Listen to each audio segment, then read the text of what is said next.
আপনারা ইতিমধ্যে অবগত হয়েছেন যে একটি বিবেকবান রাজনৈতিক দল হিসেবে সাম্প্রতিককালে রাজধানী ঢাকার মিটফোর্ড এলাকায় সংগঠিত লালচাঁদ সোহাগ হত্যাকাণ্ডে বাংলাদেশ জাতীয়তাবাদী দল বিএনপি তার তীব্র নিন্দা, প্রতিবাদ ও দৃষ্টান্তমূলক শাস্তি দাবি করেছে এবং এই হত্যাকাণ্ডে সংশ্লিষ্টতা প্রমাণিত না হওয়ার পরেও যাদের নাম এসেছে তাদের মধ্যে বিএনপির সঙ্গে জড়িত যে দু একজনের নাম এসছে তাদেরকে দলীয় শৃঙ্খলা আলোকে আজীবন বহিষ্কারের মতো সর্বোচ্চ সাংগঠনিক ব্যবস্থা গ্রহণ করা হয়েছে।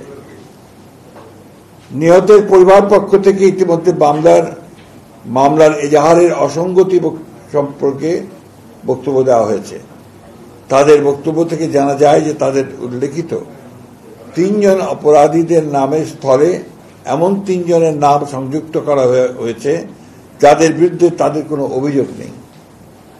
দুঃখজনক হল সত্য, নৃশংসতার মাধ্যমে এই হত্যাকাণ্ডে সরাসরি অংশগ্রহণকারীদের এ পর্যন্ত গ্রেপ্তার করা দূরে থাক, আইন প্রয়োগকারী সংস্থা এখনো তাদের নাম পরিচয় পর্যন্ত উদ্ঘাটন করতে সক্ষম হয়নি।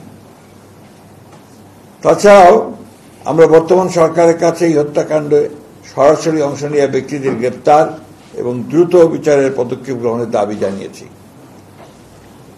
এমন দৃঢ় দলীয় অবস্থান থাকা সত্ত্বেও একটি চিহ্নিত মহল পরিকল্পিতভাবে আমাদের দল এবং শীর্ষ নেতৃত্বের শালীনতা ও চরিত্রহরণের দুঃসাহস প্রদর্শন করছে।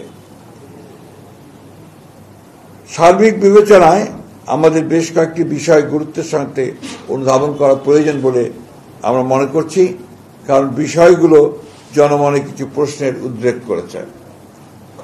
এই হত্যাকাণ্ডের ঘটনা কোন রাজনৈতিক স্বার্থসিদ্ধির জন্য ব্যবহার হচ্ছে কিনা এবং এর মাধ্যমে আসন্ন জাতীয় নির্বাচনের পরিবেশকে বিঘ্নিত করার জন্য বিশেষ কোন মহলের প্ররোচনায় এই ধরনের ঘটনাকে অজুহাত হিসেবে ব্যবহার করা হচ্ছে কিনা এ নিয়ে সন্দেহ করবার যথেষ্ট অবকাশ রয়েছে। কুমিল্লার মুরাদনগরে সংঘটিত 3টি নৃশংস হত্যাকাণ্ড, কুমিল্লায় মসজিদের ইমাম হত্যা, খুলনায় যুবদল নেতা মাহবুব মোল্লাকে হত্যা ও রক কেটে দেওয়া, এমন হত্যাকাণ্ডের ক্ষেত্রে সকলের প্রতিবাদী কণ্ঠস্বর সমমানের ছিল কিনা সে বিষয়েও প্রশ্ন তোলা যেতে পারে। পরিকল্পিতভাবে দেশে অস্থিতিশীল পরিস্থিতি সৃষ্টির জন্য মিটফোর্ডের হত্যাকাণ্ডকে রাজনৈতিক দুর্বিসন্ধমূলকভাবে বাস্তবায়নে ব্যবহৃত হচ্ছে কিনা সে ব্যাপারে সন্দেহ করার যথেষ্ট কারণ রয়েছে। প্রকাশ্য দিবালোকে অসংখ্য মানুষের সামনে আইন প্রয়োগকারী সংস্থার নিকটবর্তী অবস্থান থাকা সত্ত্বেও এমন ঘটনার কোনো প্রতিরোধ না হওয়ায় পুরো ঘটনাটা সম্পর্কে জনমনে প্রশ্ন উদ্রেকের যথেষ্ট কারণ রয়েছে। জনসম্মুখের হত্যাকাণ্ডের প্রতিবাদ এবং প্রতিরোধ ছাড়া বিনা বাধায় ভিডিও ধারণ যুক্তিসঙ্গতভাবেই অনেক প্রশ্নের জন্ম দেয়। পুলিশের বক্তব্য থেকে জানা যায়, গ্রেপ্তারকৃতদের জিজ্ঞাসাবাদে এই ঘটনার সাথে সংশ্লিষ্টদের রাজনৈতিক পরিচয় সম্পর্কে কোনো তথ্য উদ্ঘাটিত হয়নি। মাত্র গুটি কয়েক সন্ত্রাসী দ্বারা প্রকাশ্যে এমন হত্যাকাণ্ড সংঘটিত হওয়ায় মাত্র 1 বছর আগে সংঘটিত জুলাই গণঅভ্যুত্থানের চেতনার সম্পূর্ণ বিপরীতে আইনের শাসন ধ্বংসের ষড়যন্ত্র বলেই বিবেচিত হতে পারে। সরকার পরিচালনার দায়িত্বে না থাকা সত্ত্বেও বিশেষ একটি রাজনৈতিক দল তার প্রধান নেতৃত্বকে দায়ী করে বিক্ষোভ মিছিল আয়োজন এবং অশ্লীল ভাষা প্রয়োগ করে রাজনৈতিক সংস্কৃতিকে আবারও সেই ফ্যাসিবাদের যুগে ফিরে নিয়ে যাচ্ছে কিনা সেটাও জনগণের সামনে প্রশ্ন হয়ে দেখা দিয়েছে। দেশে সুস্থ ধারা রাজনীতি প্রতিষ্ঠার গণ আকাঙ্ক্ষার বিপরীতে পরিকল্পিত অপপ্রচার, অশ্লীল স্লোগানের মাধ্যমে আবারও ফ্যাসিস্ট হাসিনা আওয়ামী লীগের কণ্ঠস্বরের প্রতিধ্বনি শোনা যাচ্ছে। পূর্ব পরিকল্পিতভাবে 9 জুলাইয়ের ঘটনা 11 জুলাই শুক্রবার জুমার নামাজের পর সবচেয়ে প্রাইম টাইমে ইন্টারনেটে ছড়ানো শুরু করা হয়েছিল।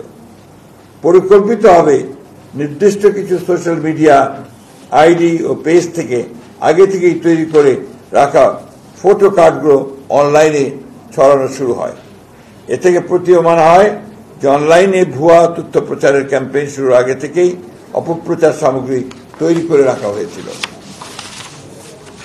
অপরাধীর জন্য কোনো অনুকম্পার সুযোগ নেই, তেমন পক্ষ অবলম্বনের প্রশ্ন উঠতে পারে না। শুধুমাত্র অভিযোগের ভিত্তিতে দলীয় পদ থেকে অপসারণের এমন দৃষ্টান্তমূলক পদক্ষেপকে স্বাগত না জানিয়ে পরিকল্পিতভাবে চরিত্র হনন দেশের গণতান্ত্রিক অভিযাত্রাকে প্রশ্নবিদ্ধ করে।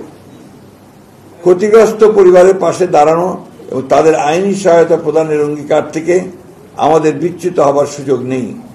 নিহত সোহাগের রাজনৈতিক পরিচয় গুরুত্বপূর্ণ নয়, বরং তিনি দেশের একজন নাগরিক যিনি সন্ত্রাসের নির্মম শিকার। ফলে তার পরিবারের সাথে আমরা এই অপকর্মের দৃষ্টান্তমূলক শাস্তি দাবি করেছি। হত্যাকাণ্ডের দ্রুত বিচার ও দৃষ্টান্তমূলক শাস্তির দ্রুত কার্যকর করার বিষয়ে আমাদের দলীয় অবস্থান সুদৃঢ় ও অপরিবর্তিত।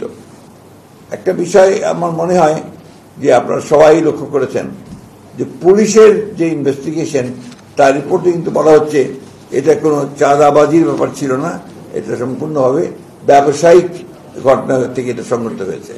সুতরাং এটাকে দলীয় কালার দেওয়া, বিশেষ করে আমাদের নেতাকে এর মধ্যে সম্পৃক্ত করার যে বিষয়টা আছে, এটা পরিপূর্ণভাবে এটা একটা ষড়যন্ত্রমূলক চক্রান্তমূলক ঘটনা আমাদের দল এবং আমাদের চেয়ারপারসনকে, দলীয় চেয়ারম্যানকে আপনার চিহ্নিত করার ব্যাপারে এবং তার ভাবমূর্তিকে বিনষ্ট করার জন্য।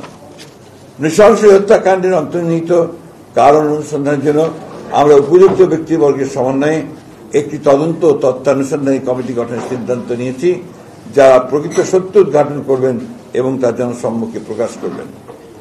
কিন্তু এই বিষয় নিয়ে যারা রাজনৈতিক পরিবেশ নষ্ট এবং জাতীয় নির্বাচনকে বাধাগ্রস্ত অনিশ্চিত করতে চান, প্রকারান্ত ফ্যাসিবাদ উত্থানের পথ যারা সৃষ্টি করতে চান, তাদেরকে চিহ্নিত করা ও প্রতিহত করার প্রত্যয় একই সাথে আমরা উচ্চারণ করতে চাই।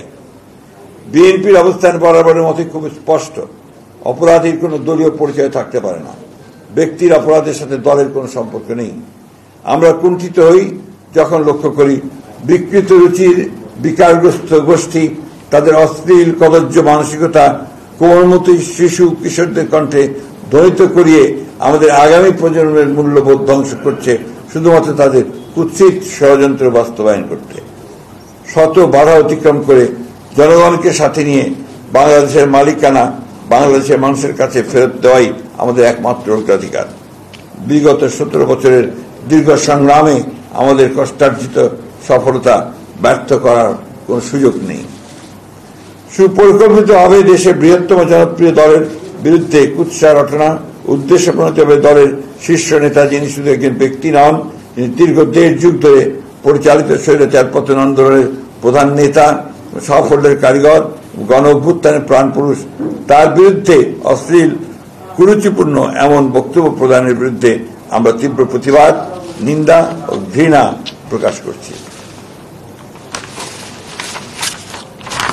দেশে গণতন্ত্র পুনঃপ্রতিষ্ঠার প্রত্যয়ে ঐক্যবদ্ধ জাতিকে বিভক্ত করার ষড়যন্ত্রকারীদের মুখোশ আজ উন্মোচিত।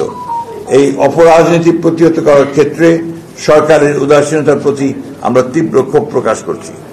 আমরা দৃঢ়ভাবে আশা করি দেশে বিদ্যমান রাজনৈতিক পরিস্থিতি অবনতির ভয়াবহ পরিণাম সম্পর্কে দায়িত্বশীল সকল রাজনৈতিক দল সচেতন হবেন। রাজনৈতিক শিষ্টাচার বহির্ভূত এই জাতীয় কর্মকাণ্ডের মাধ্যমে গণতান্ত্রিক উত্তরণের পথ বাধাগ্রস্ত হলে তার দায় সংশ্লিষ্ট দলকেই বহন করতে হবে।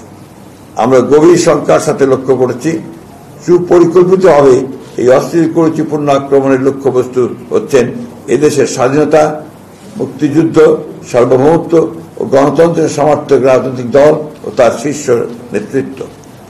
গুটি কয়েক রাজনৈতিক ষড়যন্ত্রকারীর প্রচেষ্টায় বাংলাদেশ ব্যর্থ হতে পারে না। যে তারুণ্য ফ্যাসিবাদের পতনে আমাদের সাথে অগ্রসৈনিক ছিল, আর দেশের প্রয়োজনে তাদের সাথে আমাদের সকল ঐক্যবদ্ধ চেষ্টা কোনো মূল্যেই বাংলাদেশের স্বাধীনতা সার্বভৌমত্ব রক্ষা করবে। ঐক্যবদ্ধ বাংলাদেশে ষড়যন্ত্রকারীদের কোনো অপচেষ্টাই আমাদের লক্ষ্য অর্জনের পথে বাধা হতে পারবে না। সংঘাত সৃষ্টির পরিকল্পিত ফাঁদে পা না দিয়ে ফ্যাসিবাদ বিরোধী জাতীয় ঐক্যকে বিনষ্ট করার যে কোনো প্রচেষ্টাকে রুখে, ষড়যন্ত্রকে রুখে দিতে হবে। ফ্যাসিবাদের অনুপ্রবেশের যে কোনো ঘৃণ্য ষড়যন্ত্র আমরা এই বাংলাদেশে বাস্তবায়িত হতে দেব না। সকল গণতান্ত্রিক শক্তির ঐক্যবদ্ধ অবস্থানকে একসাথে নিয়ে এদেশে প্রকৃত গণতন্ত্র প্রতিষ্ঠায় সংকল্পে আমরা বরাবরের মতোই প্রতিজ্ঞাবদ্ধ। পতিত স্বৈরাচার আর কাপুরুষ ষড়যন্ত্রকারীদের মিলিত অপচেষ্টা, সুষ্ঠু নির্বাচন ও গণতন্ত্র পুনঃপ্রতিষ্ঠা ও আগামীর বাংলাদেশ গড়ার পথে যদি কোনো বাধা আসে, তবে সেটা আমরা ঐক্যবদ্ধ গণতান্ত্রিক শক্তির মাধ্যমে প্রতিহত করব ইনশাআল্লাহ।